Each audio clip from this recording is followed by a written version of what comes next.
me encontrar com tem retraso hobby grande para o que trata otorgamento de rijbewijs, pero mais bem teoria, examen, full processo para chegar no rijbewijs.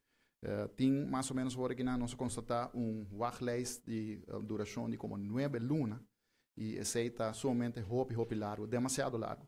Lo que nós fazemos, nós reunimos de viagem com Korpsleiding, nós inventarizar que o problema, né? Aparentemente tem falta de personal e capacidade. Nós anunciar o que não, somente uma pessoa que de viagem também com solução.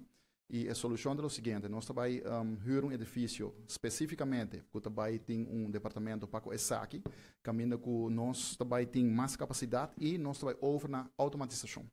Nós vai over na automatização, a base desse aqui, nós antecipar o processo de teoria, nós também começa para reduzir, não mais que 3 lunas, pero uma vez que o aspecto de teoria, exame, o automatizar, praticamente não também tem leis mais. Então, algo concreto que nós de viajar a adressar, para nós por agilizar e, em todo caso, a lista de espera, pero também dando assim resposta e uma reação imediata na preocupação que vem for do pueblo, caminho corretamente, o pueblo está reclamar que está inaceitável, e essa é algo mais heredar, que está inaceitável, que tem lunas de espera para que o por passar por aí, que é algo que está inaceitável, e não somente é inaceitável, mas nós abrimos agora com uma solução concreta. Então, diz, tipo paciente, nós vamos reduzir ele para começar no máximo 3 lunas, e ora, uma vez que nós acabamos de automatizar ele, nós também temos agora exame digital, caminho com